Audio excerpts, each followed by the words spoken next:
overcome. Yes, He has overcome. We will not be shaken. We will not be moved. Jesus, you are here. Oh, I will live. I will not die. The resurrection power of Christ alive in me, and I am free in Jesus' name.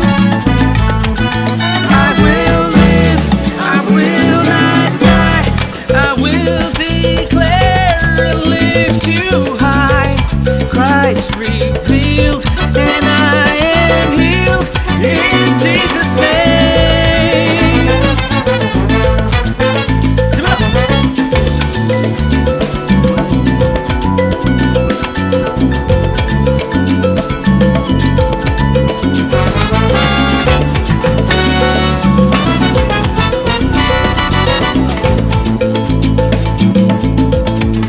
Lucha por nosotros, a nuestro lado está, suya es la victoria, ha vencido ya, no nos detendremos, no nos moverá, Cristo estás aquí,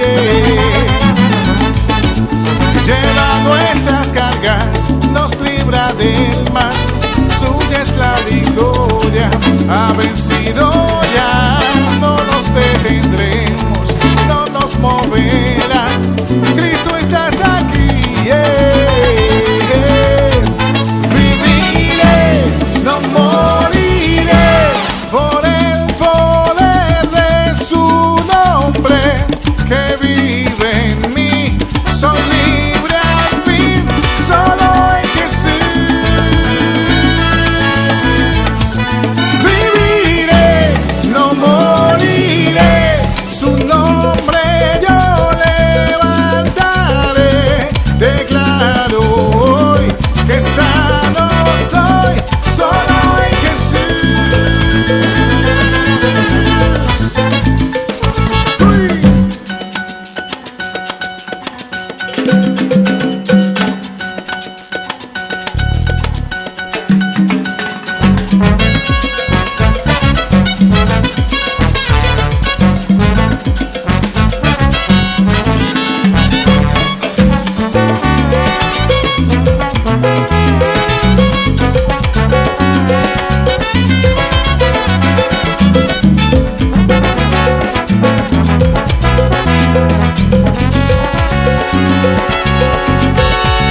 Dios es por nosotros, vence las tinieblas, su reino establece, no será movido, en su nombre Cristo cae el enemigo, y yo no gritaré, gritaré.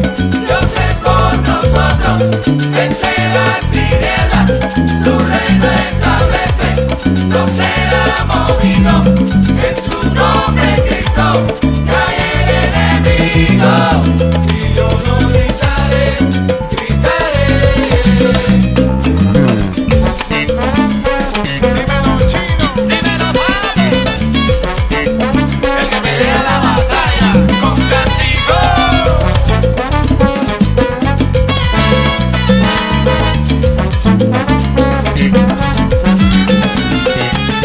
Hay poder en la sangre de Cristo. Hay poder en la sangre de Cristo. Hay poder en la sangre de Cristo. Hay poder en la sangre de Cristo.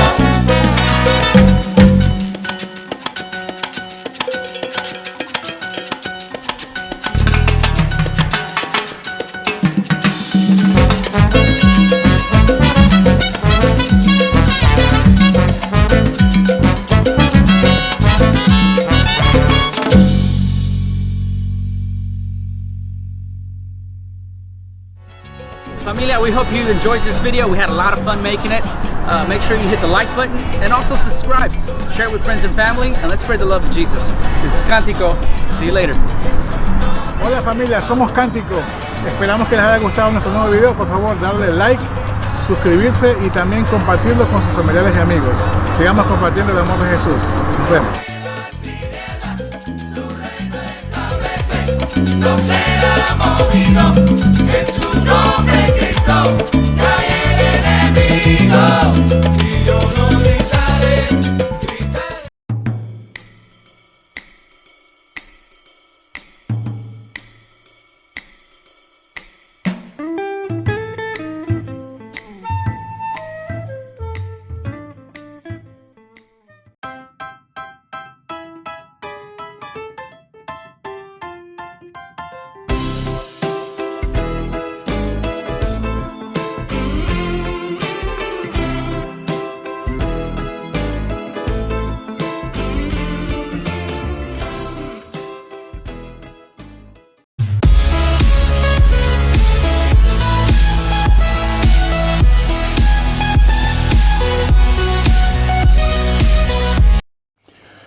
Mesdames, Mesdemoiselles et Messieurs, bonsoir et bienvenue dans ce journal.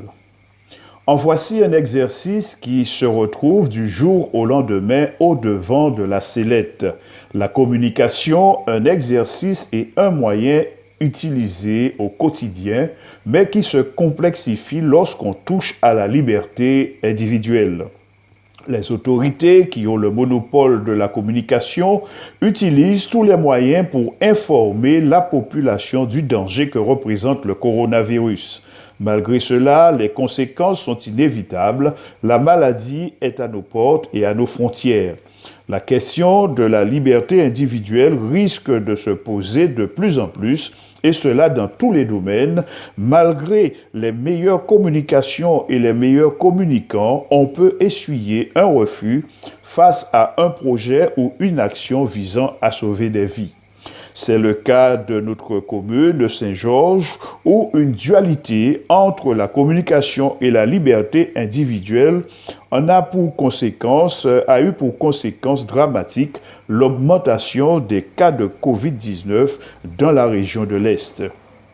La commune de Saint-Georges a été placée dimanche 4 mai, au dimanche 11 mai, en isolement, dimanche 10 mai, en isolement par les autorités de l'État par rapport à sa situation sanitaire et sa proximité avec le Brésil. Cet isolement est le fait conjugué du nombre de foyers de coronavirus officiellement déclarés sur la commune de Saint-Georges et la proximité avec notre voisin, le Brésil, dont le nombre de personnes infectées se situe entre 53 et 60 personnes. En effet, 18 dans un premier temps avaient été déclarés, mais au fil des heures, de nouveaux cas sont venus s'ajouter. De plus, malgré les restrictions mises en place pour maîtriser la maladie, les fréquents déplacements entre Saint-Georges et le village Victoria et les autres endroits d'accostage au Brésil ont considérablement aidé à la progression du virus. Isolement, disais-je, et mesures plus drastiques mises en place par les autorités sanitaires, l'ARS, des communiqués de presse et d'information pour alerter la population sur ces mesures de confinement qui ont été prorogées par le préfet de Guyane. Dans une vidéo, le maire, M. Elfort Georges, appelle la population à faire preuve de civisme et de bon sens afin d'éviter une catastrophe dans la région de l'Est.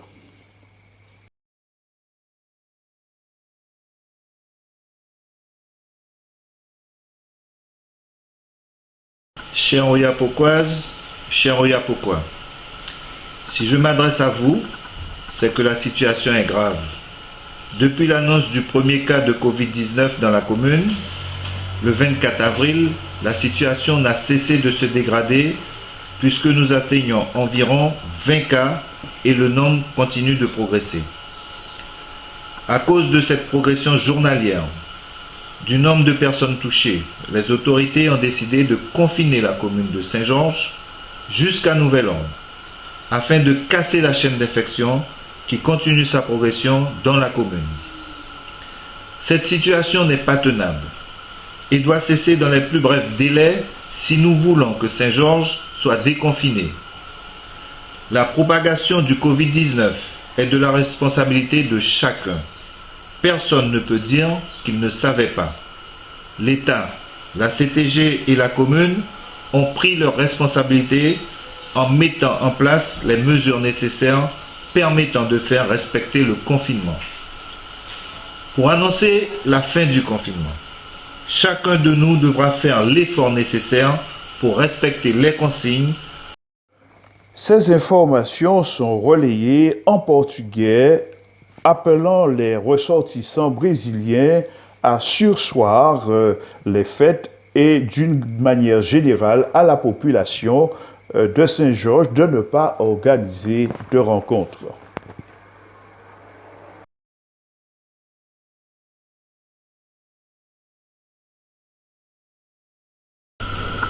Moradores de São Jorge, bom dia, boa tarde ou boa noite. Venho através deste vídeo para informá-los que a situação é grave.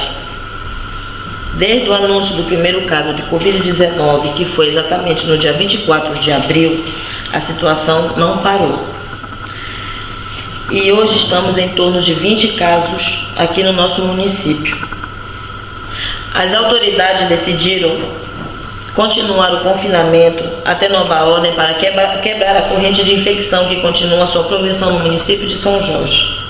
Caso contrário, o município ficará em confinamento. A progressão do Covid-19 é responsabilidade de todos. Ninguém pode dizer que não sabia. O governo, o Estado e a Prefeitura assumam a responsabilidade em pôr em prática as medidas necessárias para respeitar o confinamento. Usar máscaras, que são as medidas certas para poder se proteger, limitar as saídas, usar máscaras, lavar bem as mãos, não organizar festas.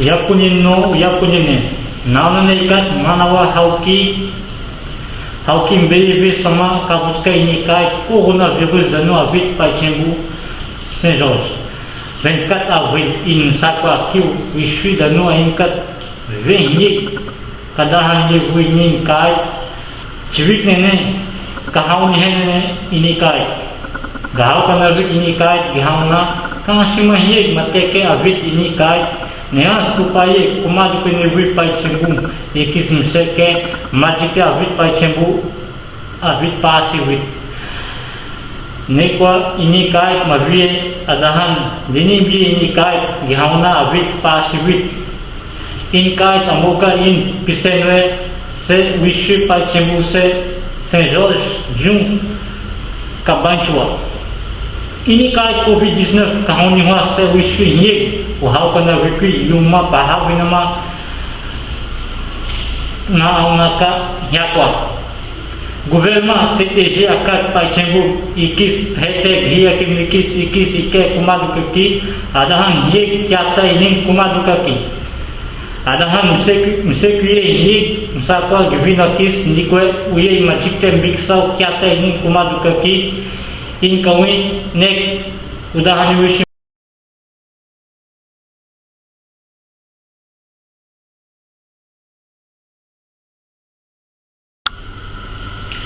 Monde de la vallée de l'Oyapok, si je l'ai encore parler pour autres, à qui situation grave.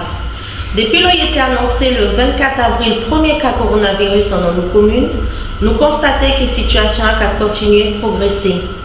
Et d'ailleurs, à cause de ça, le nombre de monde qui est infecté, que sa progression qui Covid-19 a pris de jour en jour, qui ces autorités a décidé de continuer à confiner Saint-Georges. Sa situation a règle. Mais si nous les jours Saint-Georges déconfinés, il faut nous tous mettre la main. Il faut nous tous appliquer ces gestes barrières. Il faut nous tous sortir pour bagages qui est strictement nécessaire. Il faut nous éviter à tout prix d'y faire la fête, anniversaire, tout mode de rassemblement et surtout éviter de franchir la frontière parce que là-bas, le virus est fortement présent, du même moyen il est présent dans nos communes. L'État, la CTG que la commune, a déjà mis et a continué à mettre toutes modèles mesures en place pour garder, pour tout le monde arriver à respecter sa confinement. Enfin, chers citoyens, sa maladie a pas remonté. Si jamais vous avez senti symptômes, allez au centre de santé, faites un corps dépisté. Mon camarade, nos chers, Oyapokwaz. Le Covid-19, le Covid Info de ce mercredi 13 annonce 11 nouveaux cas positifs au Covid-19, un chiffre qui alourdit brutalement le bilan depuis le début de la crise sanitaire. La Guyane recense 164 personnes contaminées. 11 nouveaux cas de Covid-19 ont été détectés ce mercredi 13 mai. 10 d'entre eux sont localisés à Saint-Georges de l'Oyapock. C'est le plus grand cluster enregistré en Guyane depuis le début de l'épidémie. Au total, 37 personnes sont contaminées dans cette commune frontalière avec le Brésil, 10 de plus en 24 heures. Toujours dans la région et toute autre chose, M. Pépin Bruno, tête de liste du groupe Ensemble Construisons l'avenir, réagit par rapport aux événements qui ont marqué la commune dernièrement en ce qui concerne les arrestations des jeunes. Dit-il, constat d'un échec, la répression n'est pas une solution. Le chômage, la pauvreté, l'échec scolaire, l'insécurité et la délinquance, Saint-Georges cumule des handicaps et les cristallise par une occupation du spatial particulière du fait des discriminations et de la ségrégation entre générations. Malgré la diversité des cas de figure, la situation s'est continuellement dégradée et s'est fortement détériorée, résultat de l'absence de politique territoriale, de développement économique des jeunes qui subissent une crise économique en l'absence d'économie. Il continue en disant « Les phénomènes de distanciation se sont renforcés, repli entre soi, construction d'un contre-monde, dégradation de la situation des femmes, distance prise vis-à-vis des institutions. » Ces évolutions, dit-il, renvoient à l'incapacité collective de résoudre le problème, même si les politiques menées ont essayé d'atténuer ce dernier, leur impuissance vient du fait que la question de l'aménagement économique du territoire n'est pas abordée sous l'angle politique. Les actions menées perdent en efficacité car elles ne sont pas légitimes. Depuis plus de 20 ans, les quartiers font l'objet d'une construction symbolique et peu pratique. La société oyapokoise se représente sans nos jeunes ou se les représente comme une extériorité plus ou moins opaque, parfois menaçante. Les stéréotypes, les images, les peurs ne se sont pas simplement les effets, les réalités sociales, ils produisent aussi de l'écart, participent à la mise à distance en instaurant une méfiance qui, pour tout habitant, s'ajoute aux difficultés rencontrées. C'est pourquoi ces jeunes, outre les embûches du quotidien, mettent toujours en avant les questions d'image et de discrimination, leur marginalité symbolique et politique. Ces coupures politiques est fortement éprouvée, elle enferme les populations dans un vide de sens qu'une partie d'entre elles a fini par remplir par des actes d'incivilité, de petits délits et larcins et dans une toute autre mesure les phénomènes de mule et de trafic de stupéfiants. Parfois des idéologies, parfois contre le système, disent-ils, et des théories du complot. L'échec des politiques sociales ou les impasses de la politique de la ville, comme les difficultés rencontrées par les institutions de la police, gendarmerie, l'école, trouvent là leur explication. Dans le déficit profond de légitimité auprès de ces populations. Elle arrive à l'extérieur et enferme la population dans un problème en invalidant ses capacités d'action, mais aussi d'expression.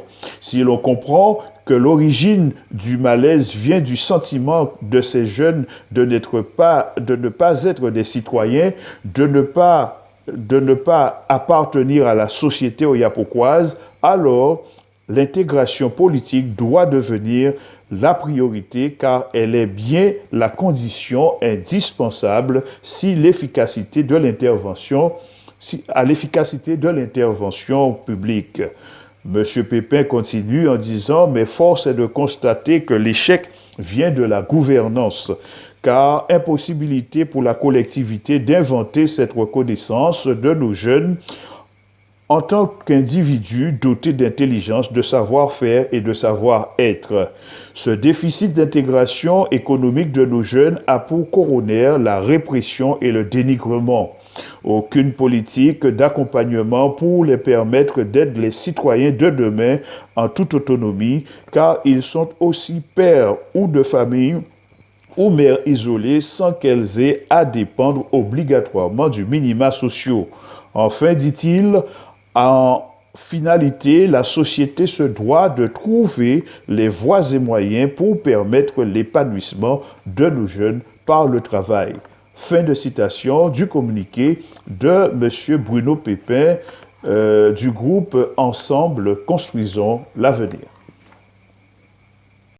À la fin de ce journal, vous pourrez suivre sur la télévision amazonienne la déclaration du préfet de Guyane concernant les mesures qui ont été prises pour notre département et singulièrement pour la commune de Saint-Georges.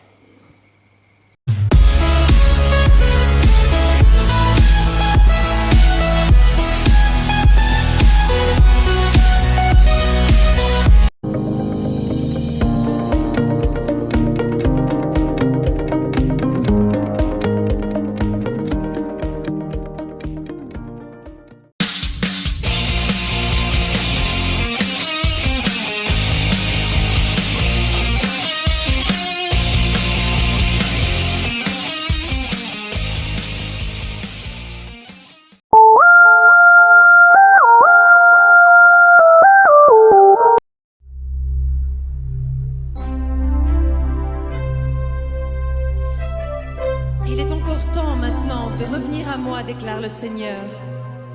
Faites-le de tout votre cœur. Jeûnez, pleurez et suppliez-moi. Il ne suffit pas de déchirer vos vêtements, c'est votre cœur qu'il faut changer. Oui, revenez au Seigneur votre Dieu. Il est bienveillant et compatissant, patient et d'une immense bonté, toujours prêt à renoncer à ses menaces. Il changera peut-être d'avis et vous comblera de bienfaits. Vous pourrez alors lui apporter des offrandes de blé et de vin. Sonnez de la trompette à Sion, ordonnez un ton de jeûne, convoquez une assemblée.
les débats de société les plus importants de la Guyane. De 11h30 à 13h, Gilles Vernet est au cœur de l'actualité avec ses invités et les auditeurs au 05 94 25 76 25. Le Grand Forum. Pour comprendre et analyser toute la société guyanaise. Débat, analyse, commentaires. Le Grand Forum de 11h30 à 13h sur Radio Pays.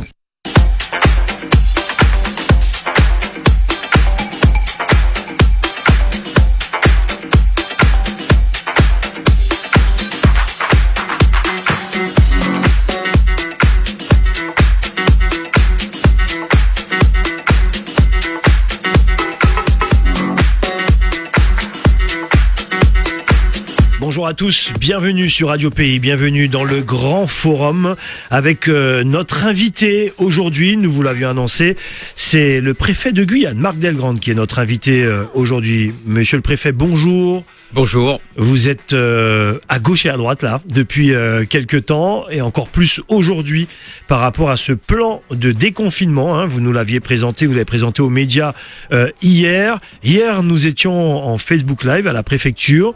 On a abordé des sujets importants. Vous avez apporté des explications. Et nos auditeurs, nos internautes ont encore plein de petites questions comme ça, des petits détails. Et vous avez, je vous en remercie d'ailleurs, vous voulez bien répondre effectivement à nos auditeurs, nos internautes également. C'est l'occasion, hein, profitez-en. Si vous avez des petites questions ou vous n'avez pas bien compris, n'hésitez pas. 25 76 25. Sinon, sur le Facebook Live, je jette un œil de temps en temps, mais vraiment faites le 05 94 25 76 25. Monsieur le préfet, depuis justement que vous avez sorti ce plan de déconfinement, hein, vous mettez bien, avant le 11 mai, il y avait ça, du 11 mai au 1er juin, il y a ça, et des perspectives après le 2 juin, c'est assez clair, dans différents domaines notamment. Certaines personnes voulaient à nouveau revenir sur, pourtant vous l'aviez dit, mais c'est bien de peut-être se répéter, sur les fameux 100 km ici en Guyane. Comment on se déplace vraiment, où on peut aller, comment les Guyanais peuvent se déplacer à l'intérieur de leur département? Oui, bonjour Gilles Vernet, et je salue naturellement toutes les auditrices et tous les auditeurs. Moi, je viens de regarder là en venant de la préfecture. Moi, je suis assez positivement frappé par le nombre de Guyanaises et de Guyanais là qui portent un masque. Il y en a beaucoup, hein. C'est vrai. Vraiment. C'est pas 1 sur 10, c'est plutôt 2 sur 3 sur ce que j'ai vu. Alors, pour répondre très concrètement à votre question, et peut-être pour dire un mot quand même de la philosophie générale. D'accord. Alors, j'ai vu cette nuit au village chinois, on a eu 200 personnes qui, entre minuit et 2 heures du matin, ont fêté le déconfinement. Vous savez, comme on fête la Coupe du Monde, ou comme peut-être on a fêté la fin de la guerre de 14-18. Hein, les cloches sonnaient, c'était la délivrance. Malheureusement, sur les épidémies, on n'aura jamais de coup de sifflet final très net et on n'aura pas de son de cloche. Donc, nous sommes là dans une première phase de reprise progressive d'activité. Je pense qu'il vaut mieux parler comme ça. Et si on ne prend pas des précautions, on ne peut pas être aujourd'hui au retour à la normale. On est dans un sas de transition. Alors, je vous dis ça paraît, c'est en lien avec la question que vous m'avez posée. Ça veut dire qu'en réalité, on n'est pas complètement libre de nos mouvements. Et moi, j'attire vraiment l'attention de nos auditrices et de nos auditeurs sur le fait qu'ils doivent être, et ils doivent se restreindre, en tout cas c'est ce que je me permets de leur demander, de continuer à faire un effort pour être économes de leurs mouvements. Alors ça, c'est le principe. Sur le droit, qu'y a-t-il dans l'arrêté préfectoral qui a été publié ce matin? Lorsqu'on n'a pas besoin de passer les points de contrôle routier d'Irakubo et de Regina, alors sauf la commune de Saint-Georges-de-l'Oyapock qui est là confinée. On va y revenir. On y reviendra. Comme ça sera clair pour tout le monde. Voilà, mais si on n'a pas besoin de passer un point de contrôle routier, un poste de contrôle routier, il n'y a pas besoin d'attestation. La liberté est la règle. Mais vous voyez bien que dans le contexte spécifique à la Guyane, la règle des 100 km, vous avez raison, ne s'applique pas. Mais nous avons... Par rapport à notre géographie, par rapport à... Nous sommes une région monodépartementale, il n'y a pas plusieurs départements, donc la règle ne s'applique pas, c'est comme ça. Par ailleurs, les préfets, et singulièrement celui de la Guyane, a la possibilité d'adapter certaines mesures au contexte local. C'est donc ce que j'ai fait. Quelle est l'appréciation de notre situation épidémique ? La situation est très contenue sur l'île de Cayenne et sur Kourou, mais en revanche, à nos frontières, le virus circule. Alors, à la frontière surinamaise, vous savez que nous avons eu, il y a une quinzaine de jours, un peu plus d'une quinzaine de jours, un départ de foyers épidémiques légèrement au sud de Grand-Santi. Une équipe en renfort de l'unité des maladies infectieuses et tropicales de l'hôpital de Cayenne a été dépêchée sur place, renforcée par l'ARS, par Santé publique France, 8 personnes, 8 soignants, qui sont allés prélever, mais vraiment très au large de Grand-Santi, et pour l'instant, ça fait plus de 10 jours qu'on n'a pas de cas positifs. Donc, sur le Suriname, on serait plutôt assez rassuré. On n'a pas de traces de débordement de ce foyer épidémique. Ce qui est inquiétant, mais on est quand même très vigilant, parce qu'on a une frontière, que le Suriname, voilà, chacun a sa façon de faire. Je crois on me dit que le Suriname a fait, je crois, autour de 600 tests. Nous, on est à plus de 2500. Donc, vous voyez qu'on n'est pas dans le même, dans la même capacité aussi, peut-être, ou en tout cas dans la même stratégie de test. Et donc, on peut être un peu prudent et vigilant. Donc, à notre frontière avec le Suriname, on est vigilant. À notre frontière avec le Brésil, nous sommes inquiets. Je lisais les derniers chiffres, on est à 61 cas déclarés à Oiapoque.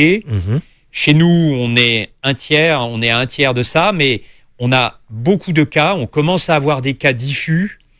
Et donc, c'est pourquoi, vraiment,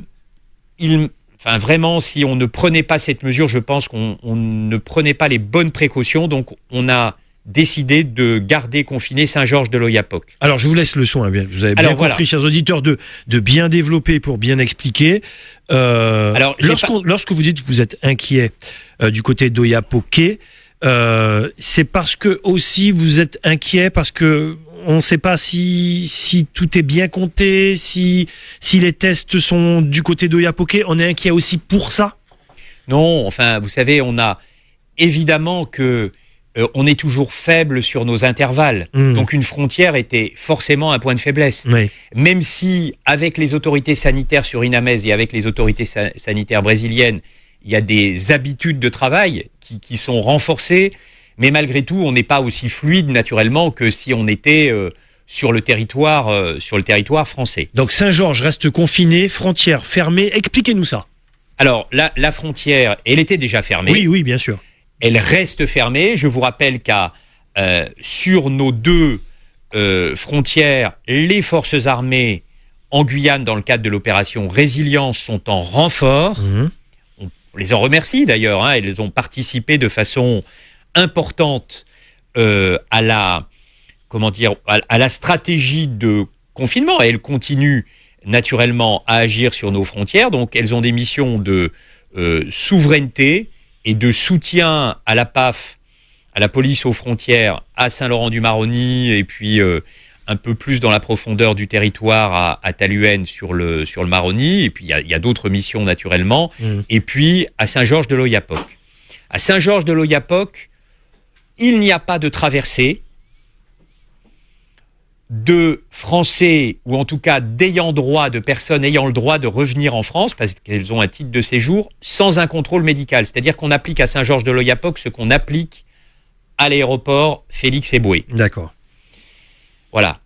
Donc, on prend vraiment beaucoup de précautions. Et aujourd'hui, l'ARS est en renfort à Saint-Georges de l'Oyapock, comme elle l'a été à Saint-Laurent-du-Maroni ou à Grand-Santi pour faire des recherches actives de cas de manière à ce qu'on garde bien à ce que les chaînes de contamination ne nous échappent pas, parce que si elles nous échappent, ça peut être embêtant. Voilà, donc on est très mobilisés.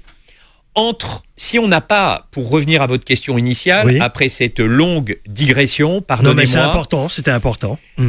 Si on n'a pas besoin donc de passer les points de contrôle, tout va bien, pas d'attestation.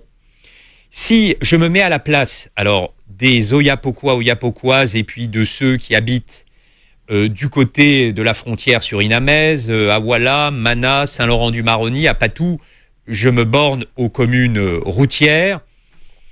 Il faut, pour aller sur l'île de Cayenne, c'est valable dans le sens inverse aussi, mais je me mets à la place sur le Facebook Live déjà. Je me mets à la place des habitants de l'Ouest. Oui. Il n'y a pas de volonté de stigmatisation. Simplement, il y a une volonté de bien faire comprendre qu'il faut éviter les mouvements entre bassins de vie. Donc, si vous allez à Cayenne pour un motif professionnel, pour un motif médical, pour un motif familial impérieux, pour un motif administratif, pour un motif judiciaire, c'est possible. Simplement, il faut une attestation qui est téléchargeable sur le site des services de l'État. Très bien. Ça, c'est plus durci à Regina parce qu'on veut garder, d'abord, on veut éviter qu'on entre à Saint-Georges-de-l'Oyapock pour éviter encore une fois les échanges. Et on ne stigmatise pas à Saint-Georges. Bien sûr. On protège la santé des Oyapokoises et des Oyapokois. C'est pour cela d'ailleurs qu'on renforce la PAF pour qu'on respecte le confinement, qu'on n'aille pas Oyapoquer, qu'on reste un moment chez soi. C'est la meilleure façon de protéger la santé des Oyapokois et des Oyapokoises et puis la santé de l'ensemble de l'ensemble des habitants de notre région. Voilà, il me semble avoir été... Alors, il y a une exception. Comme ce sont les 100 km, Irakubo et Saint-Georges, c'était beaucoup de questions. Je vous ai laissé effectivement développer. Après, on ira sur d'autres secteurs. Et peut-être dire que en restriction de circulation, nous gardons une interdiction de circuler sur l'ensemble du département de 23h à 5h du matin. Naturellement, il y a les mêmes exceptions. Les exceptions dites couvre-feu sont toujours valables. Et le motif médical impérieux, le déplacement professionnel, tout ça, ça continue à marcher. Simplement, il faut, je suis un peu désolé, il faut faire une attestation. L'idée, alors, on me dit, mais pourquoi garder cette mesure ? Je crois que le couvre-feu a été très efficace parce qu'il nous a permis d'éviter beaucoup de contacts. Beaucoup. Parce qu'on vit beaucoup la nuit, enfin c'est comme ça fait partie du mode de vie guyanais. On n'est pas au pôle Nord, on n'est pas couché à 19h, parce qu'on a des conditions qui sont particulières. Pendant le couvre-feu, ça a vraiment bien fonctionné, il y a eu quelques cas plus difficiles, on en a déjà parlé, c'est plutôt les plus jeunes d'entre nous qui n'ont pas bien compris ce que c'était que le virus, et qui s'en sont pris aux forces de l'ordre. Je vous ai dit ce que j'en pensais, ça naturellement j'en pense pas du bien, mais globalement ça a très très bien marché le couvre-feu, donc une mesure qui marche bien, l'idée c'est de la lever progressivement, donc dans la période entre le 11 mai et la fin du mois de mai, date à laquelle on va regarder à nouveau l'épidémie et comment nous adapter. Alors, peut-être qu'on continuera après, mais l'idée c'est plutôt d'arrêter, en tout cas si l'épidémie reste contenue. Moi, je demande vraiment qu'on ne sorte pas de chez soi ou qu'on soit rentré chez soi à 23h. Alors merci pour toutes ces explications. Dans les détails, c'est important, c'est pour ça que vous êtes là d'ailleurs, les auditeurs l'ont réclamé. Alors je vois plein de questions, chers internautes, je pourrais pas toutes les poser. On va essayer de faire un tri là-dedans, mais n'hésitez pas, 25 76 25, j'ai cru voir à nouveau des petites questions sur Irakubo, à nouveau Saint-Georges, les piroguiers, ceux qui ne respectent pas. Est-ce que vous l'avez verbalisé ? Oui. Et certains disent, les clandestins, de toute façon, ils vont toujours détourner Irakubo, le barrage. Bon, ça, à la limite, je vous pose quand même la question, c'est sur le Facebook, mais bon, chers internautes, vous imaginez que ça, c'est pas ça. Mais évidemment, alors. Mais pour les piroguiers, notamment. Pour les piroguiers, l'accès aux fleuves et aux criques est soumis, notamment le Maroni et l'Oyapock, est soumis à une autorisation préfectorale. Mais on n'en demande pas une tous les jours. On en demande une qui sera valable du 11 mai au 2 juin. Oui. Ça nous aidera aussi, je vais vous dire, ça nous aidera à enregistrer les pirogues.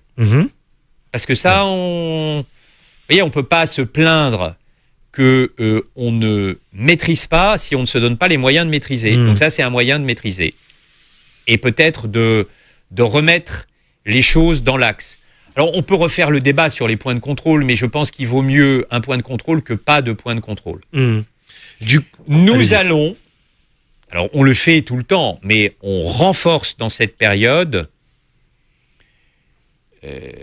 à la fois face à l'Est, face aux arrivées de Brésiliens, mais aussi face aux arrivées de personnes venant du Suriname. Ayez quand même en tête qu'on fait plutôt peur au Suriname, parce qu'on a plutôt plus de cas que les cas déclarés du Suriname. Absolument. Je dis les choses comme ça. Donc on fait plutôt peur. Je pense qu'on n'est pas hyper attirant pour des gens venant du Suriname. Bon, mais malgré tout, on sera très en veille, et puis on sera aussi très en veille, y compris sur sur des passages qui pourraient se faire le long de nos rives, le long de la rive entre Saint-Georges et Cayenne. On durcit le dispositif. Je ne peux pas tout vous dire, mais il sera durci. Alors, c'est jamais dû. Je ne vous dis pas qu'on fait du 100%, mais je crois qu'on n'a jamais eu, regardez, même s'il y a toujours quelques passages, mais on n'a jamais eu nos frontières aussi étanches. Et on va essayer de le garder le plus longtemps possible. Alors, monsieur le préfet, merci pour toutes ces explications. Est-ce qu'on peut faire plus court pour les réponses malgré tout? Parce qu'il y a beaucoup de questions, elles vont arriver. 25 76 25, ne vous inquiétez pas, on parlera des marchés. Alors, pour information, et c'est pour ça qu'elle est notre invitée demain, Marie-Laure Finera-Hort sera notre invitée demain dans le Grand Forum. Mais on en parlera avec le préfet également. 25 76 25, allô, bonjour. Bonjour. Bonjour, le prénom? Vernet, c'est Aurélie. Bonjour Aurélie, on vous écoute. Et bonjour monsieur le préfet, je voudrais savoir... Bonjour Aurélie. Une famille de 3 personnes, est-ce qu'on peut sortir dans une voiture qui est faite pour 4? Très bonne question. C'est ça votre question, Aurélie? Oui, puis je voudrais savoir, est-ce que le repas familial de 20 personnes est possible? Alors. Merci Aurélie pour la question. Il y a un repas familial de 20 personnes, c'est ça Aurélie? Oui. Alors je suis obligé de vous dire non. C'est réduit à 10. Alors j'ai lu les réseaux sociaux, on me dit, mais alors... pourquoi pas 11, pourquoi pas 12? À un moment donné, si vous voulez, c'est 10. Voilà, c'est 10 sur tout le territoire national. Je ne peux pas vous dire autre chose. Sur la voiture, moi je pense que c'est pas... Alors il n'y a rien qui n'interdit, rien n'interdit ce déplacement. Mais... il faut éviter. Je pense qu'il faut éviter. Alors quand on est en famille, qu'on se connaît, qu'on n'a pas pris de risque... Qu'on est resté ensemble à la maison. Oui. Je veux dire, la cellule familiale, ça a quand même un sens et une utilité.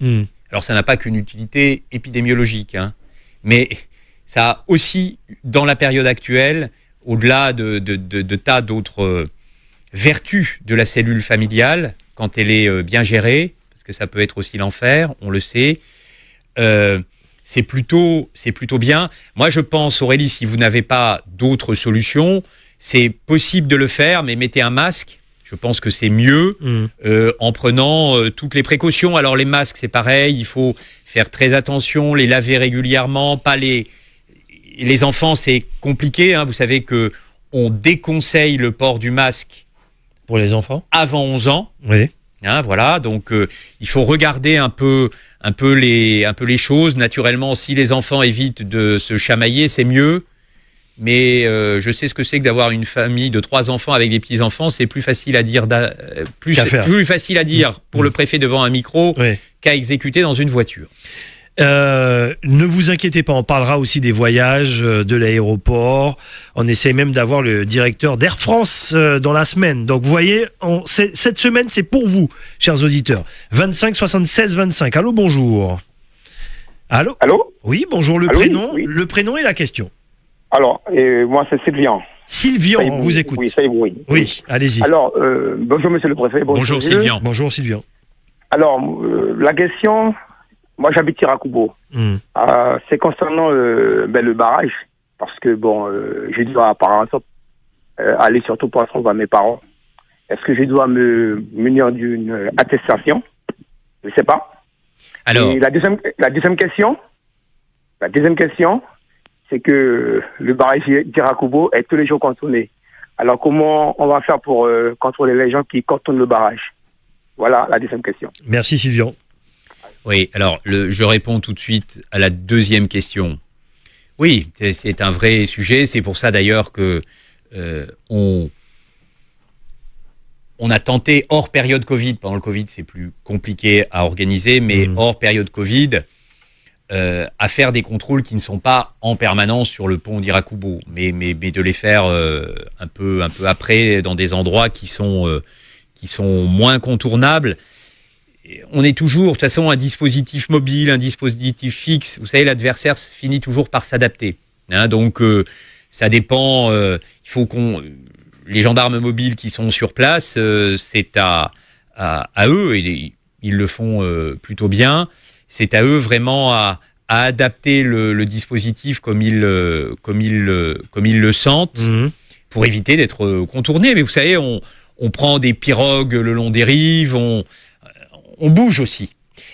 Sur votre question sur Irakubo, nous avons mis dans l'arrêté préfectoral, vous le regarderez, des dispositions particulières qui évitent d'embêter les habitants d'Irakubo pour qu'ils n'aient pas à justifier en permanence. Donc il faut simplement qu'ils disent, ils vont finir par être connus par les gendarmes mobiles, donc ils n'auront plus besoin. Il faut simplement qu'ils justifient qu'ils sont d'Irakubo, mais ça, c'est pas très compliqué. Je demande aux habitants d'Irakubo, s'ils vont à Saint-Laurent ou à Cayenne, de faire l'effort de remplir une attestation comme tout le monde. Mais pour les mouvements sur la commune d'Irakubo, il n'y a pas de difficulté. Après, on a vu plein de questions, vous avez répondu. Pardonnez-moi, chers auditeurs. Alors, j'observe quand même que lorsqu'on avait suspendu au mois d'août les contrôles à Irakubo, je crois qu'à Irakubo, on me redemandait... De les remettre. Hein. Oui, non, bien sûr. On Alors, a fait une émission après, il y a des avantages, des inconvénients, écoutez. Mais bon, comme ça. Très bien. Il y a plein de questions sur... Mon médecin, vous l'aviez dit d'ailleurs, hein, pour aller chez le médecin, là je vois chez le vétérinaire, etc. Si on a de bonnes raisons de se déplacer avec, bon là c'est clair, si on a une attestation ou des choses comme ça. On demande, c'est pas vraiment, il faut pas donner l'impression, si ça donne l'impression que c'est pour tracasser les gens, c'est pas ce qu'on souhaite. Encore une fois, on souhaite vraiment éviter dans cette période là de 3 semaines, hein, ça va être très rapide. Absolument.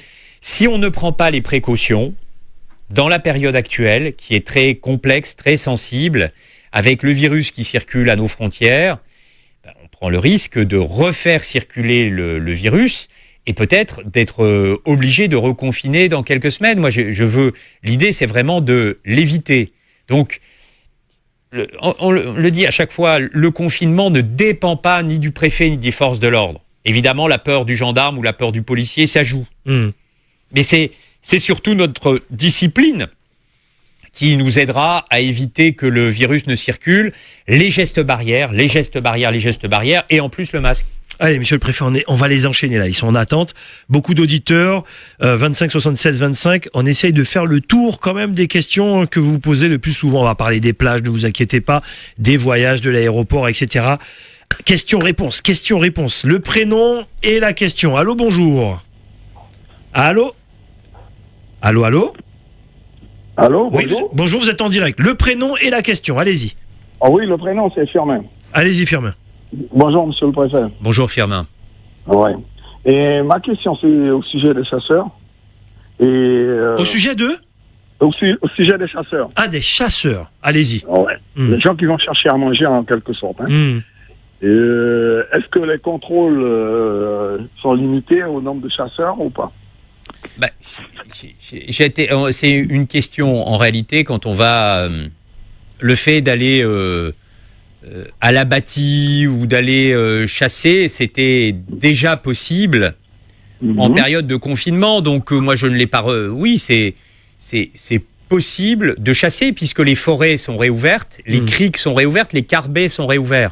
Donc il n'y a pas de raison de s'opposer à la chasse. Ah d'accord. C'est bon ? Oui, c'est bon. Merci beaucoup. Ah, comme ça, c'est parfait. Question, réponse. 25 76 25. Le prénom et la question. Allô, bonjour. Bonjour, bonjour. Bonjour, le prénom et la question. Allez-y. Dan. Dan, bonjour, allez-y. monsieur le préfet. Bonjour, Dan. Bah, c'est dans ce sens-là que je voulais poser la question parce que, bon, moi, je vais à la chasse pour mes parents qui ne peuvent pas, je ne les debout déjà à la fin de mois. Et avec ce confinement-là, c'est encore pire. Eh ben, vous pourrez aller chasser. Et pêcher aussi, parce que bon, on a quelques pêcheurs aussi qui a du mal aussi à aller pêcher sur le littoral. Pas de problème. Est-ce que sur le littoral, il y a une limitation de zone de pêche, monsieur le préfet? Alors là, mon cher, je vais... si vous voulez, l'idée c'est qu'on ne crée pas... Il ne faut pas qu'il y ait 15 pêcheurs qui taillent la bavette et qui s'éternuent les uns les autres, si vous voulez. Si tous les 15 mètres, il y a un pêcheur, la vie est belle. Merci.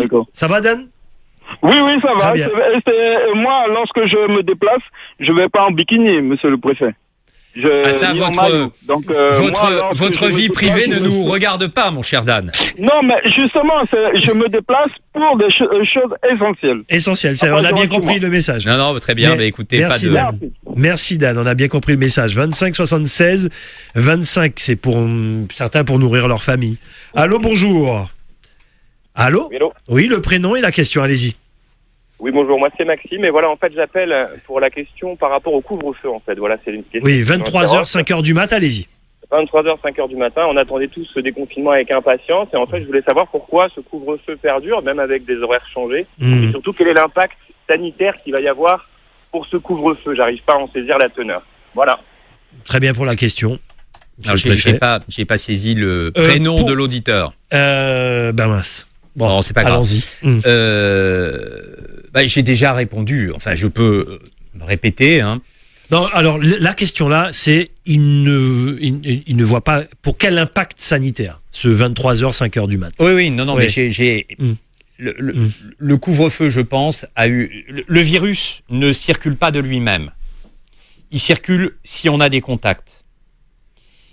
Avoir des contacts pour une reprise de vie sociale, pour une reprise de vie économique, c'est utile pour la collectivité. Avoir peut-être des contacts plus festifs dans cette phase transitoire, moi je demande à chacun de comprendre que c'est peut-être moins utile. Et c'est pour ça qu'on est progressif. On n'est pas dans une... moi je suis désolé, moi je préférerais franchement que la situation soit normale aujourd'hui. Je pense que ça ne serait pas raisonnable de faire comme si la situation était normale. Donc l'idée, c'est vraiment d'éviter la circulation du virus. Moi, je ne peux pas vous dire ça va éviter X nombre de cas, je serais un menteur. C'est pas comme ça que ça fonctionne. On a vu vraiment que le couvre-feu était respecté. C'est pour rester concentré. On essaye de rester et d'essayer d'avoir une espèce de progressivité. Je vous l'ai dit, on a eu cette nuit 200 personnes au village chinois, il a fallu qu'on intervienne. 23h, ça me paraît être... Alors, on aurait pu... Vous voyez, au départ, on s'était dit 22h30, mais 22h30, in fine, au dernier moment, moi-même, je trouvais que c'était trop tôt. Donc, c'est pour ça qu'on a mis 23h pendant 3 semaines. Après, on revoit comment est la situation épidémique. Franchement, je pense qu'on doit pouvoir faire cet effort-là. Allez, les auditeurs... Je demande vraiment à chacun de le comprendre.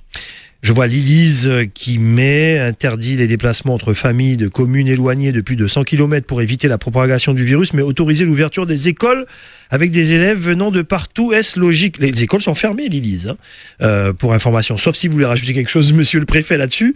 Mais les écoles sont fermées. Non, mais alors d'abord, il n'y a pas la règle des 100 km. Oui, bien sûr. Donc encore une fois, pour ceux qui viennent nous rejoindre. Il n'y a pas de règle des 100 km, pas en Guyane. Voilà. Simplement, enfin, je pense avoir déjà répondu. Oui. Sur les écoles, on va pas. Vous avez eu le recteur, absolument. vous avez. Je crois que les choses sont assez claires. Il y a des masques qui sont arrivés pour assurer une éventuelle reprise progressive d'activité dans les classes.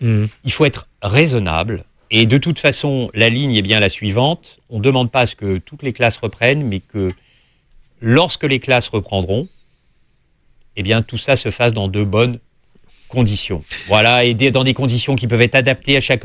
Vraiment, on est détendu sur le sujet. On ne va pas faire monsieur pour et monsieur contre. Hein, on est détendu. Je pense qu'il faut qu'on... on a réussi à pas se chamailler pendant le confinement. L'idée vraiment, c'est de garder la Guyane la plus consensuelle possible. Allez, on parle des plages tout à l'heure. Encore les auditeurs et puis effectivement, notamment les ligues de voile, etc. Qu'est-ce qu'on peut faire sur les plages? On pose la question tout à l'heure. 25 76 25. Allô, bonjour. Allô. Bonjour. Bonjour, le prénom et la question. Gilles. Bonjour. Bonjour, c'est Vanessa. J'appelle de la Vanessa. frontière. Allons-y. Voilà. Bonjour, Et ma Vanessa. question- Bonjour, le préfet aussi, et bonjour aux auditeurs. Bonjour. C'est concernant la circulation, que malgré l'effort de la gendarmerie et de la police brésilienne et française, la population elle continue à circuler. Et ce n'est pas bénéfique ni pour le côté français et ni pour le côté brésilien. De ce fait, comment le préfet il envisage en fait de lutter contre ce trafic en fait qui se met en place plus ou moins à la frontière?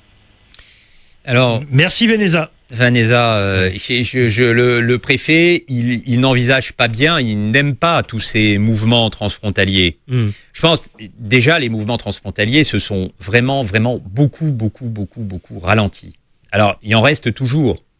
Parce que je crois que le cours du Réal est plus intéressant. C'est plus intéressant d'aller faire ses courses à Oiapoque. Mais que voulez-vous que je vous dise? C'est ce que on renforce, on remet des policiers de la PAF aujourd'hui, là, pour être encore plus engagés, pour élargir le nombre de patrouilles, pour être plus efficaces en face de Villa Vitória, en face de Somaripa, en face d'Oiapoque. Oui, on le fait. On couvre vraiment les collègues de la PAF sont très engagés. Les militaires du 3e REI également. La douane est aussi très présente. Donc, et la gendarmerie à terre lutte autant qu'elle le peut. On a renforcé aussi la gendarmerie. Moi, je ne peux pas confiner. Vous voulez, c'est difficile. On ne fait pas le bonheur des gens malgré eux. Et ça, on doit faire comprendre aux Oiapoquois, aux Oiapoquoises. On a beaucoup de cas. On s'approche de 20 cas à Saint-Georges-de-l'Oyapock.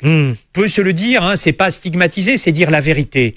Et si on se cache, si on fait la politique de l'autruche, on aura des réveils qui sont très difficiles. Donc aidez-nous à respecter le confinement. Allez, on continue. Question-réponse pour essayer d'avoir un maximum d'auditeurs. 25 76 25. Allô, bonjour. Oui. Le prénom et la question. Gilles. Bonjour.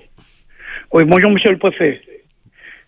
Allez-y. Bonjour. Ouais, regardez, Gilles, de temps en temps, traduit pour moi parce que vous préférez mon créole. Allez, le prénom et la question. Le prénom et la question. Ouais, la question, toujours pressée. La question, c'est quoi, je vais poser le préfet, avec un virus. Quand est efficace? Tout le monde? Puisque moi, ça, il fait me retourner en mon livre de 3e, anatomie, physiologie, pour me comprendre qui ça sa maladie. Alors, je vais te... On n'y a pas à correspondre là. Je vais te proposer... Il y a un départ entre un virus, une bactérie, ou une chose. Alors, à qui ça au juste virus ça? Les gars disent nous porter masque. Pendant la période de carnaval, ils disent il y a masqué, il n'y a pas de masqué. Après, tout le monde est masqué. Certains professeurs, ces enseignants, les gâteaux, pas mettre masque, mais ça pas pour protéger. Est-ce que tu as une question, Tico? Ça pas bon. Tu as une question ou pas? À côté, nous, Fika. Alors, si monsieur pouvez clairement, ok. Ticlaude, je te propose d'écouter tous les lundis avec Mirdad Kassanji dans le supplément pays dans les matinales. Tu as la réponse tous les matins. Mirdad Kassanji, c'est l'Institut Pasteur pour la question sur qu'est-ce qu'un virus. C'est pas le débat là aujourd'hui. On parle du plan du déconfinement. Restez dans les thèmes, chers auditeurs. 25 76 25. Allô, bonjour. Allô. Oui, allô. Le prénom et la question. Alors, c'est Éric Tanco. Allez-y pour la question. Bon, alors, la question que je voulais... Bonjour, monsieur le préfet. Bonjour, Eric. Gilles. Bonjour. Et la question que je voulais poser à monsieur le préfet, puisque vous dites aidez-nous. Mais c'est facile, ce que je vais vous dire. Il faudrait fermer du côté Oyapoké que personne ne rentre. Que personne ne sort. Parce que vous savez très bien, monsieur le préfet, qu'il y a beaucoup de personnes qui habitent à Oyapoké et qui viennent encaisser la location, le chômage, tout. Et ça, il faudrait couper ça. Ça, c'est un point. Et c'est pour ça qu'il y a autant de virus du côté de Saint-Georges. Parce que ça, il y a un va-et-vient. Vous avez une question précise? Mais regardez, mais t'es pressé par ces mots, quoi. Il y a du monde, mon cher ami, vas-y. Ah ben, attends. À papa, c'est une radio d'État que... Bon, allez, c'est bon. Eric Tanco, on a l'habitude. C'est pas vous qui faites la radio. Vous voulez répondre à Eric Tanco sur le virus, mais vous avez déjà répondu. Mais je vais répondre à Eric Tanco, j'ai bien entendu. Oui, l'idée est bien. Vous savez, on s'est occupé de la frontière à Saint-Georges de l'Oyapock avant le premier cas. Donc on peut... on le sentait, on pressentait cette situation. Donc on a... Et vous savez, à Saint-Georges, c'est facile de dire il faut tout arrêter. Mais ça va à l'encontre d'habitudes, et d'ailleurs qui ne sont pas de mauvaises habitudes. Simplement, moi, je dois faire comprendre à la population, je suis le préfet de la Guyane, hein, pas d'Oyapoké. Je dois faire comprendre à la population que pendant une période qui sera quand même assez limitée à l'échelle d'une vie d'homme ou de femme, on reste chez soi et on ne va pas à Oyapoké. Alors, on le fait comprendre en renforçant, en mettant des militaires, en mettant plus de policiers, ce qu'on fait encore aujourd'hui, en ayant renforcé la gendarmerie. Mais à un moment donné, je ne peux pas mettre un policier ou un gendarme derrière chaque arbre frontière, si vous voulez. Donc, les gens doivent quand même comprendre. Vous savez, il y a la faim est le meilleur cuisinier et la conscience du danger est le meilleur confinementier. Il me semble, si là on n'a pas la conscience du danger à Saint-Georges de l'Oyapock, je me fais moine demain matin. 25 60, on entend bien. 25 76 25. Allô, bonjour. Allô, bonjour, c'est moi. C'est vous, le prénom et la question. Oui, c'est Alex. Alex, on vous écoute. En fait, moi, je sais pas si le préfet a une réelle stratégie pour désenclaver la Guyane, en fait. Je pense juste qu'il a des écrits, comme n'importe quel haut fonctionnaire. Et il doit juste faire ce qu'on lui dit de faire, en fait. Parce que moi, personnellement, en termes de stratégie de déconfinement, c'est pas trop compliqué de le faire. On a des communes qui ont moins de 1000 habitants. Il était très bien en train de dire oui, le Suriname a peur de nous parce malgré on fait plus de tests, on a plus de personnes contaminées. Allons faire des tests sur les communes où il y a moins de 1000 habitants. Ça fait 1000 tests à faire, par exemple. Cette commune-là est entièrement comment ça s'appelle on a déjà fait tout simplement, même j'ai oublié les mots. Enfin bref, tellement ça me fatigue. Oui, allez-y. Posez la question, c'est quoi votre question? C'est juste qu'il a aucune stratégie, ce camp-là, c'est tout. Ce quoi? Non mais, chers auditeurs, non, là, j'accepte pas, là. Non mais c'est pas grave. Non mais c'est de la folie. Non, 25 76 25 tout à l'heure, allez-y. Je vais quand même répondre. Vous voulez répondre? Oui, bien sûr, mais moi j'ai pas de difficulté. Hein. C'est pas, enfin, on ne peut pas, ça ne sert à rien de tester des gens qui sont asymptomatiques. Parce qu'en réalité, il faudrait tester, notre auditeur, je pense, a pas bien compris. Il a pas bien compris, en tout cas, on n'a pas pris le temps de lui expliquer. Si on teste des gens asymptomatiques, c'est-à-dire si on teste 1000 personnes dans une commune, il faut les tester tous les jours. Et ça n'est tout simplement pas possible. Nulle part sur le territoire national, nulle part dans le monde, on teste les gens tous les jours. On teste les gens symptomatiques ou les gens qui ont été contact avec un patient Covid. Voilà quelle est la stratégie, puis c'est une stratégie de bon sens. Alors, avant de poursuivre, je vais faire quand même un petit point avec nos auditeurs. Ça fait des années, ça fait 4 ans qu'on fait des débats. On essaie d'être dans des débats contradictoires. Je vous ai dit, apprenez à débattre si vous n'êtes pas d'accord. C'est ça un débat, c'est ça la démocratie. Mais je n'accepte pas, et c'est pour ça qu'Éric Tanco, si vous allez continuer comme ça, vous serez interdit de grand forum, je vous le dis en direct, comme ça. Vous attaquez pas les gens en direct, rappelez-vous, c'était la semaine dernière. Et 2, pas d'injures dans nos débats, dans le grand forum. Faites-le ailleurs, faites-le chez vous, mais pas ici. Sinon, vous serez interdit d'antenne, interdit de grand forum. Je le dis tout net à tous nos auditeurs, si vous voulez qu'on continue à faire des débats dans le grand forum. Sinon, vous serez interdit d'antenne. Je le dis clairement. Hein. 25 76 25, le prénom et la question. Allez-y. Oui, bonjour. Bonjour, allez-y. Bonjour, c'est Colette. Allez-y, Colette. Alors, monsieur le préfet, vous avez dit tout à l'heure le mot chamailler. Je pense que ce terme est rentré dans le langage gouvernemental. On va pas se chamailler à l'antenne, mais je voulais vous poser une question.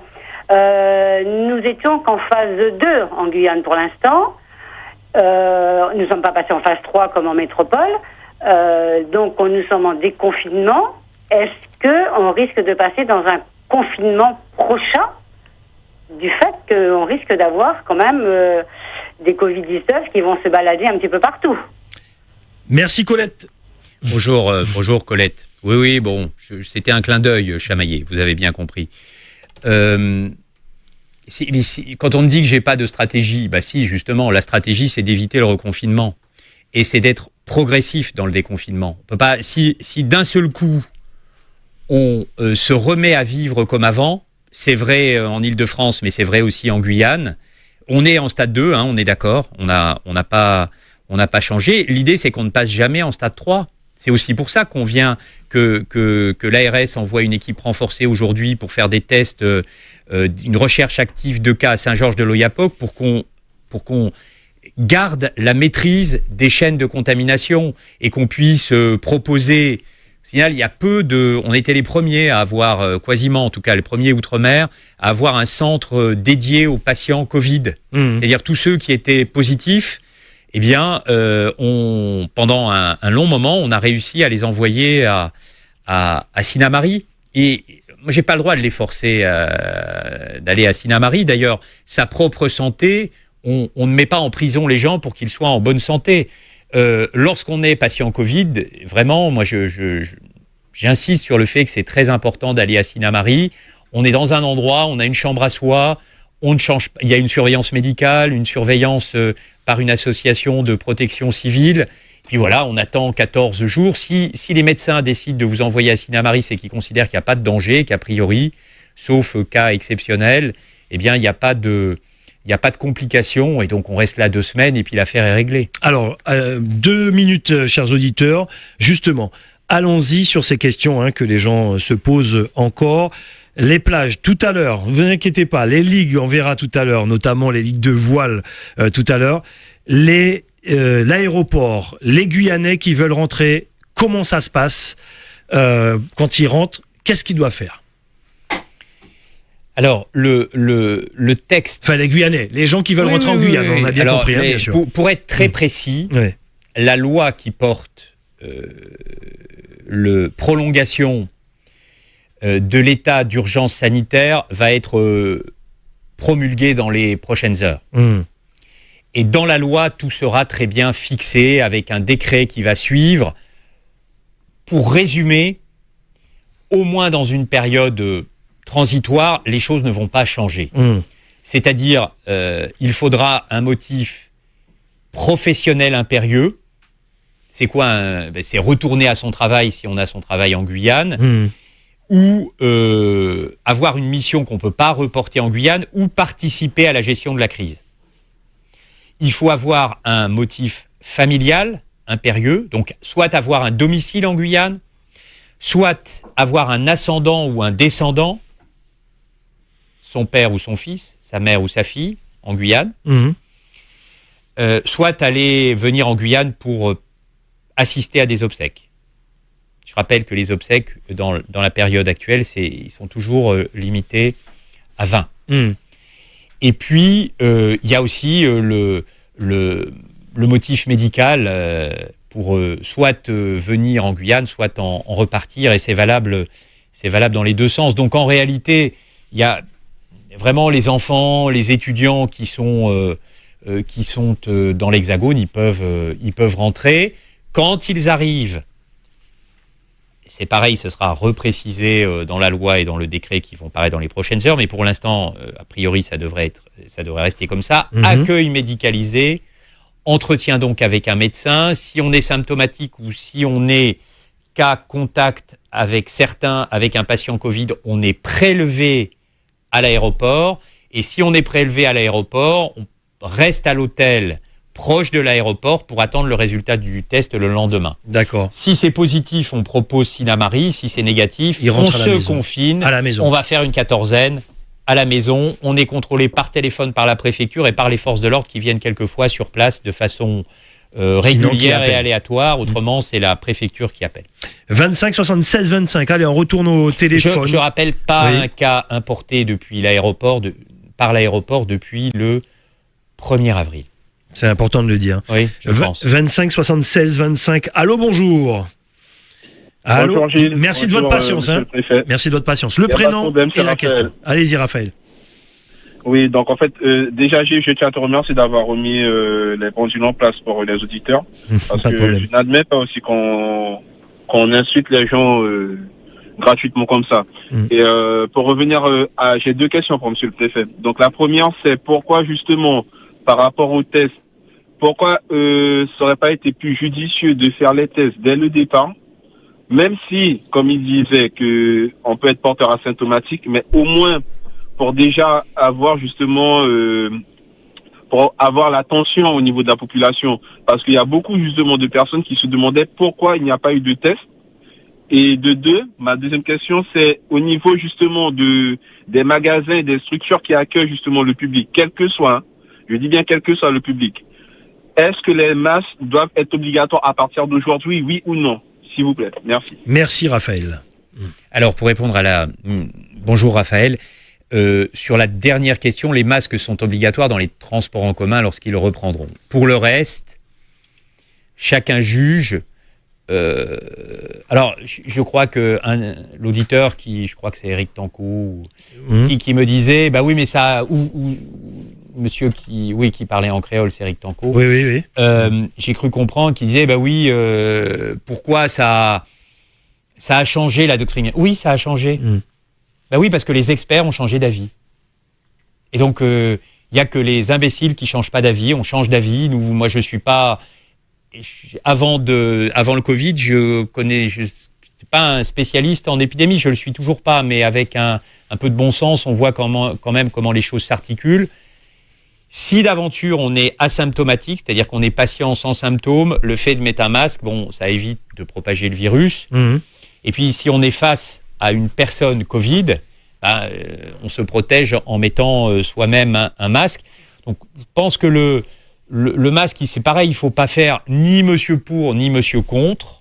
Chacun, d'une certaine façon, apprécie la situation. Mais dès qu'on est quand même dans un endroit où on est plusieurs de façon assez rapprochée, moi je pense que c'est très utile de porter le masque. Un masque qui est lavé, un masque qu'on ne touche pas tout le temps, parce que c'est sûr que l'enfer est pavé de bonnes intentions. 25 76 25. Allô, bonjour. Oui, alors Raphaël, j'avais une autre question de Raphaël. Il en avait une deuxième, oui. Mais je me souviens. Ça va revenir, sinon Raphaël va nous envoyer ça sur le Facebook Live. Allô, bonjour, le prénom et la question. Oui, les tests. Ah, oui, les tests. Attendez, cher auditeur. Pourquoi on n'a pas fait de tests, pardon. Oui. Pourquoi on n'a pas... Mais on a fait des tests au départ. Alors on en faisait moins. Rappelez-vous, le 3 mars ont été prélevés les 5 premiers patients Covid qui revenaient de Mulhouse, qui venaient de Saint-Laurent-du-Maroni, en Guyane. On était le premier des Outre-mer touchés. Il y a eu une centaine de tests qui ont été faits sur les patients en contact. Et on a trouvé un cas secondaire. Donc il y a eu des tests dès le départ. C'est d'ailleurs sans doute pour ça que l'épidémie n'a pas galopé en Guyane, parce qu'on a une bonne cellule de santé publique France, là, et de l'ARS qui est très efficace et qui, en réalité... Il y a beaucoup de départements qui n'avaient pas ce type de cellules. Elles ont dû la créer aujourd'hui. Oui. Nous, elle existe depuis 2 mois. Elle fonctionne plutôt bien, enfin, je crois. Voilà, Raphaël, pour les questions. 25 76 25, allez-y, c'est à vous. Bonjour. Oui, bonjour. Le prénom? Bruno. Bruno, allez-y. Oui, alors, il me semble que le circuler sur la voie publique masqué était interdit avant la crise sanitaire. Est-ce qu'on peut me le confirmer? Et est-ce qu'après la crise, ce sera de nouveau interdit? Circuler masqué, la question sur c'est... la voie publique. Circuler masqué sur la voie publique. C'était interdit et aujourd'hui, il faut le mettre. C'est ça, c'est la question. Oui. Alors c'était cacher son visage sciemment et vous savez que c'était des mesures qui avaient été prises pour lutter contre une certaine forme de fondamentalisme sur la voie publique. Là, naturellement, on n'est pas du tout dans la même optique. Si on met un masque, c'est pas pour échapper à la police ou pour imposer un mode de vie, c'est simplement pour se protéger et protéger les autres. Donc, c'est naturellement pas interdit de porter... C'est pas obligatoire de porter le masque sur la voie publique, mais ça n'est pas non plus interdit. 25 76 25. Après cet auditeur, la question sur les plages et c'est à vous après. Allô, bonjour. Oui, allô, bonjour. Le prénom? C'est Marie. Marie, on vous écoute. Oui, comment allez-vous? Ça va bien. Oui, ma question pour vous, monsieur le préfet. Bonjour Marie. Moi-même, je supporte vraiment pas le masque.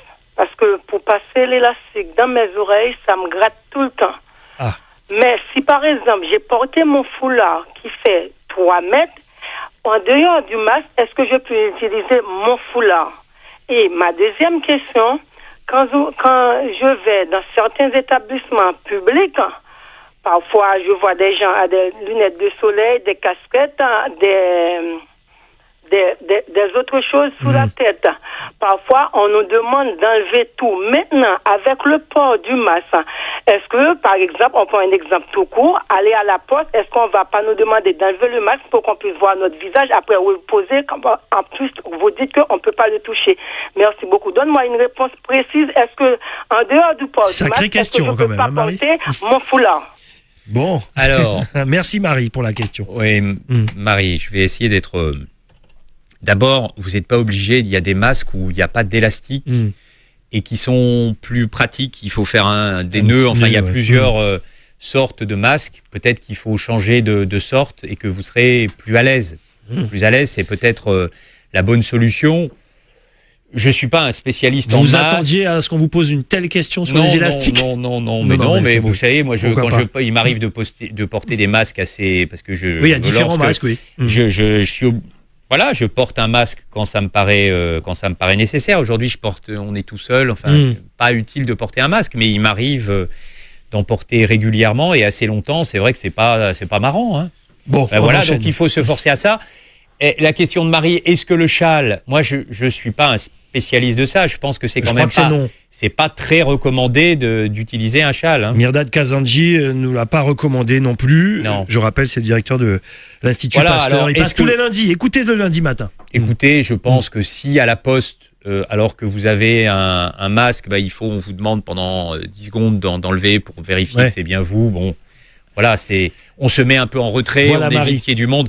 On essaye de on essaye de s'adapter à la situation. Je pense que c'est la meilleure réponse. Allez, 2 minutes, un petit peu de patience, chers auditeurs. Les plages. Et il y a des gens qui veulent des réponses sur les élections également. Non, si on a le temps d'en parler. Les plages, on y va. Comment on circule sur ces plages-là? Alors, les plages. Que dit le décret? La règle nationale. Les plages sont fermées, sauf si les maires le demandent, et ils doivent le demander avec un cahier des charges précis. Vu les circonstances particulières en Guyane, notamment la saison des pluies, c'est pas la saison où on va le plus à la plage pour se baigner. J'ai échangé avec un certain nombre de maires ce week-end qui m'ont dit qu'ils souhaitaient réouvrir la plage. J'ai dit, ok, moi je ne vous demande pas de dossier, je prends les devants.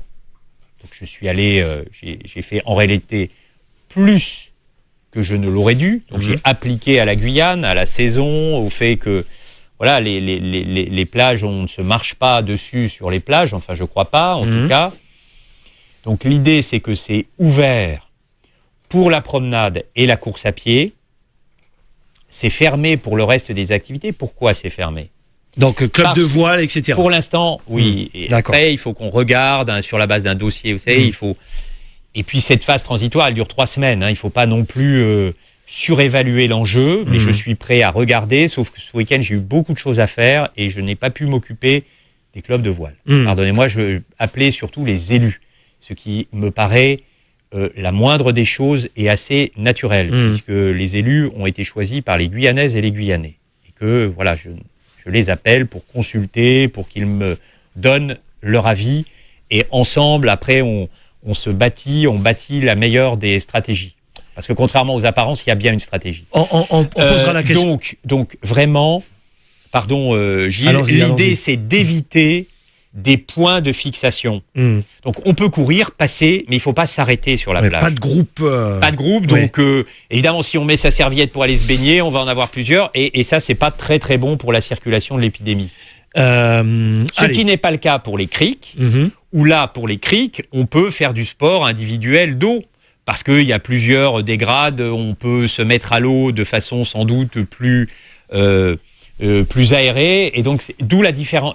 Si vous voulez, rien n'est un hasard. On a essayé de réfléchir un peu au contexte spécifique, aux règles nationales et à leur application dans le contexte spécifique de la Guyane, en jouant la carte la plus haute, entre insouciance et prudence. Réponse rapide, on aura Marie-Laure Finera demain. Les marchés, ils s'ouvrent ou un lien avec les maires?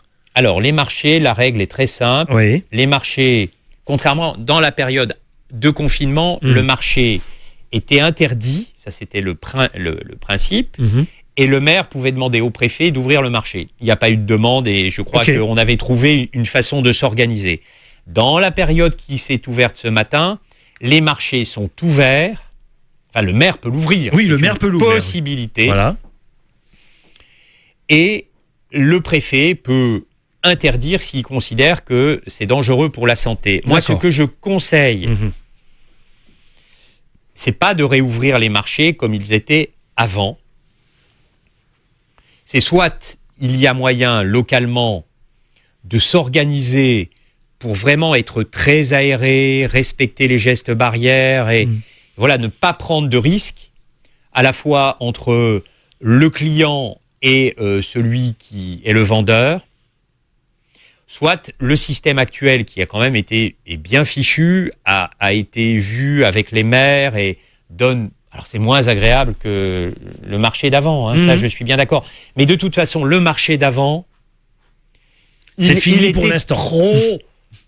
Ouais, je dirais que même, vous savez, je pense qu'il faut plus l'aérer. Il faut quand même s'habituer, je vous le disais en introduction, ça peut durer un peu de temps. On se disait avec les épidémiologistes, il y a 15 jours après le début de la crise, à la mi-mars, on disait que sans doute le scénario le plus probable en Guyane, c'était quelques cas comme ça sur une assez longue durée. C'est ce qui se passe pour l'instant. Pas de cas graves, peu, mais de temps en temps un cluster qui sort et qu'il nous faut traiter. Donc il faut vivre avec le virus et plus on sera aéré, mieux on se portera. Allez, les auditeurs, 25 76 25, le prénom, la question. Allô, bonjour. Oui, bonjour, c'est moi. Allez-y, prénom, question.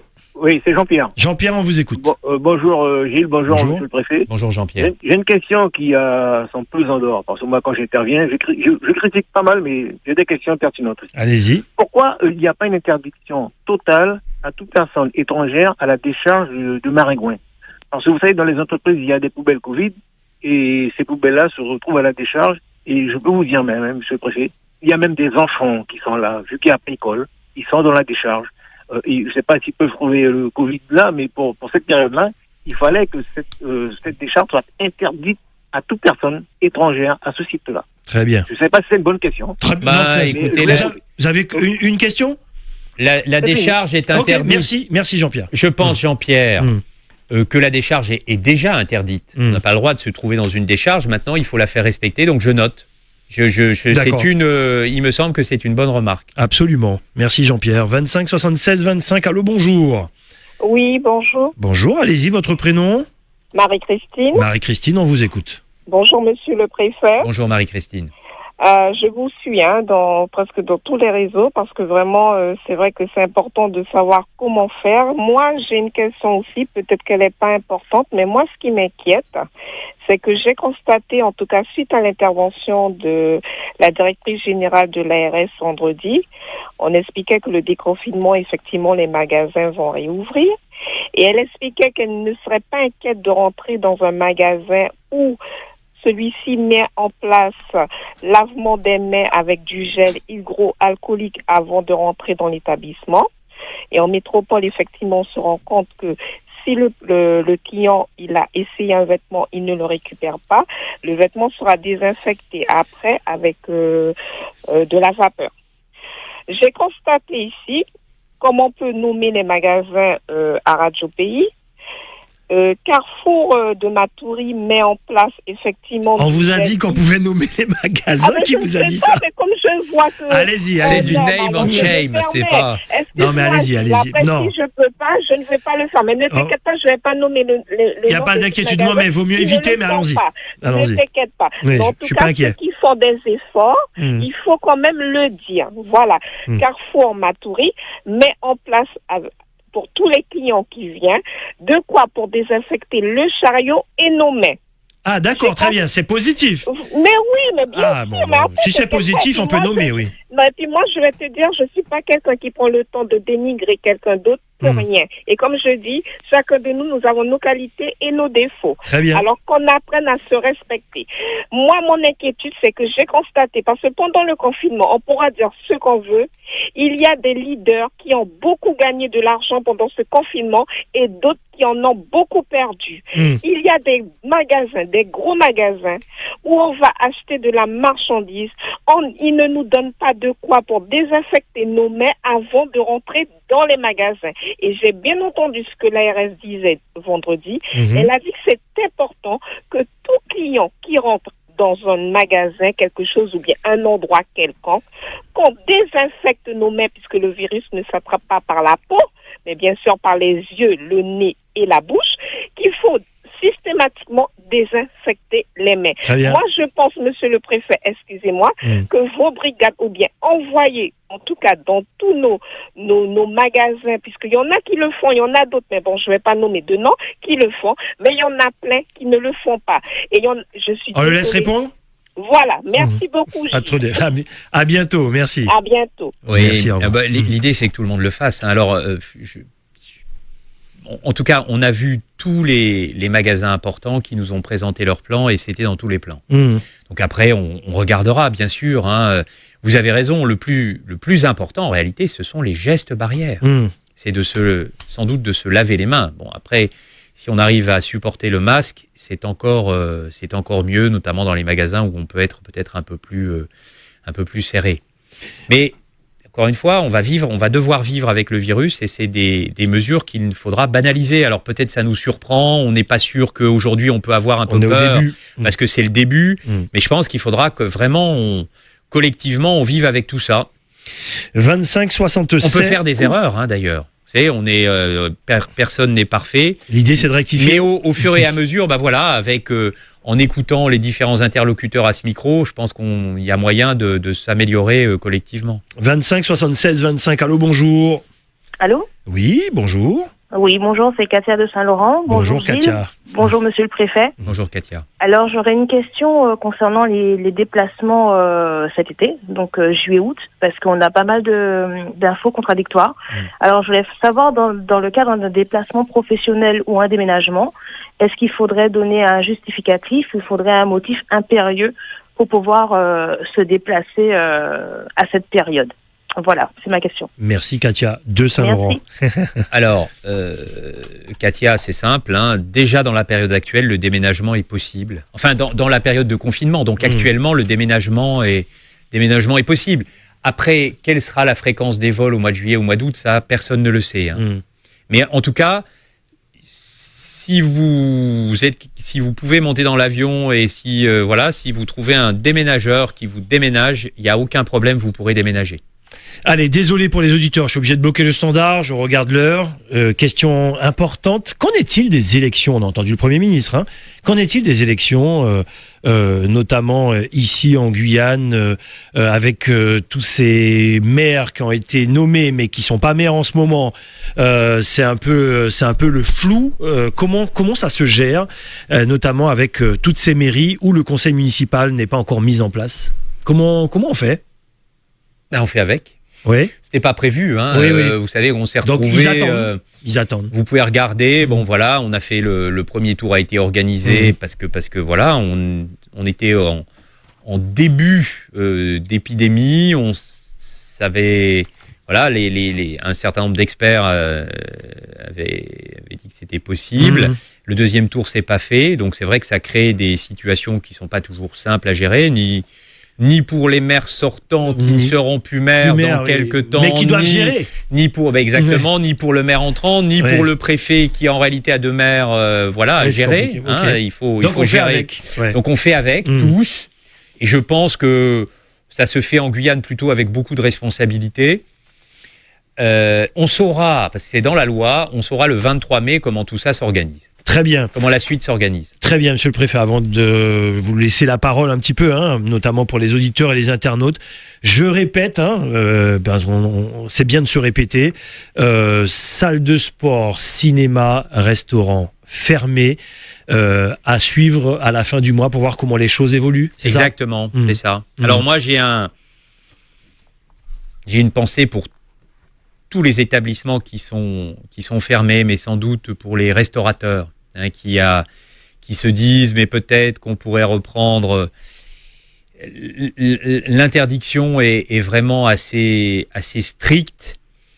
Je pense que l'idée est plutôt de se préparer, et de se préparer à une réouverture début juin, après une analyse à la fin du mois de mai, en étant vraiment sûr que les restaurants sont bien adaptés, les procédures sont très cadrées, de manière à ce que on puisse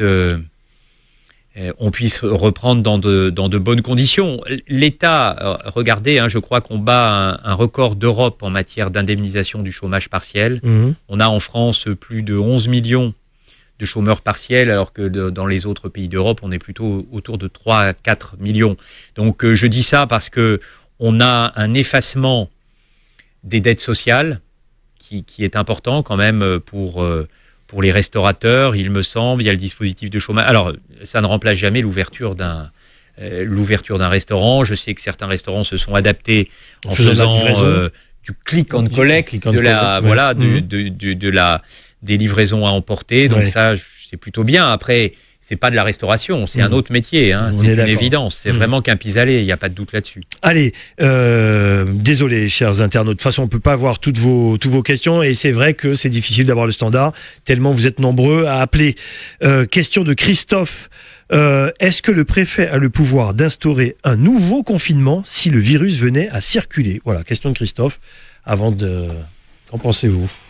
Vous avez ce pouvoir-là? Oui, on aura déjà, vous voyez, on a gardé Saint-Georges de l'Oyapock confiné, mais le pouvoir, vous savez, moi je me cache pas derrière mon stylo à plume, c'est moi qui signe, mais la décision elle est collective. C'est-à-dire c'est une analyse, on parle avec la DG d'ARS, on réunit d'ailleurs un comité, moi je réunis tous les 15 jours des spécialistes, Mirdad Kazenji, le chef de l'unité du SDIS de l'UMIT. Ah, d'accord. De l'unité des maladies infectieuses et tropicales.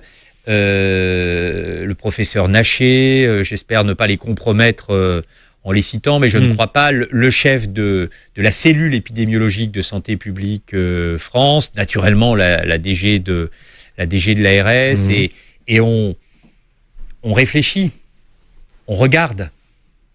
Ça aide, vous savez, de réfléchir avec des spécialistes. Et vous vous adaptez. On regarde ce qui se passe à l'extérieur.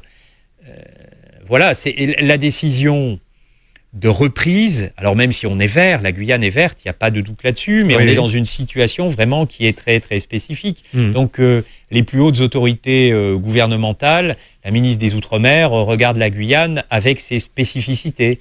Qu'est-ce que vous avez envie de dire à nos auditeurs et internautes qui nous écoutent?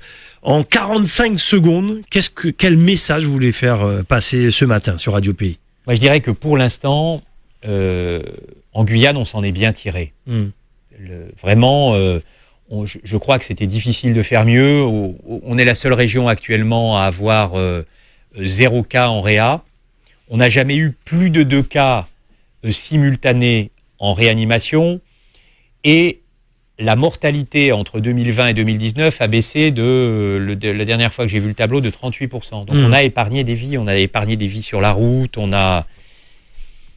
Moi je dis aux Guyanaises et aux Guyanais, je pense qu'il faut qu'on continue Alors, on n'est pas dans un monde idéal. Hein. Je ne vais pas faire celui qui voit que des éléphants roses et le bisounours. Oui, il y a des violences intrafamiliales. Il y en a eu plus pendant le confinement que sans le confinement. Oui, il peut arriver parfois de temps en temps, de pas toujours être en ligne, pas toujours être d'accord. Mais franchement, tous les jours, il y a quelques rares exceptions le week-end parce qu'il faut de temps en temps un peu se reposer. Et pour ceux qui gèrent la crise, c'est une crise qui pèse. Alors pour les soignants, mais pour un certain nombre de responsables, ça pèse. On se voit tous les jours pour évaluer et on a tout de même une certaine forme de concorde et de consensus. Vraiment, les partenaires sociaux ont joué le jeu, les responsables socio-professionnels ont joué le jeu. Naturellement, les élus les maires ont été à la manœuvre, le président de la CTG, les parlementaires, on se voit, le président de l'association des maires, on se voit régulièrement. Je pense qu'il faut qu'on continue à faire preuve de la compréhension mutuelle la plus importante possible et qu'on fasse preuve de discipline et qu'on se fasse confiance, qu'on ait confiance en nous. On a vraiment été capable on produit un nombre de masques pays en Guyane quotidiennement qui est vraiment très important. On a produit du gel, on s'adapte, on fait preuve de résilience. Donc on n'a pas de raison de ne pas se faire confiance, mais il ne faut pas qu'on se fasse trop confiance. Il faut qu'on soit prudent et que on apprenne à vivre avec un virus qui pour l'instant a pas fait de dégâts en Guyane, a vraiment une circulation limitée. Mais il faut se dire que le destin du virus, on l'a dans nos mains. Merci, monsieur le préfet. 45 secondes, vous n'avez pas la notion du temps. Vous avez fait 3 minutes. Merci beaucoup. Merci en tout cas d'avoir répondu à tous nos auditeurs et nos internautes qui étaient nombreux. Merci à vous également. À bientôt, monsieur le préfet. Merci beaucoup. Merci. Dans quelques instants, le journal d'Edmé Doudi en direct. Elle a quitté son studio dans sa cuisine. Et je m'excuse d'avoir volé 3 minutes à Edmé. On est bon. Ça va, on est bon. On est bon sur le temps. Merci beaucoup.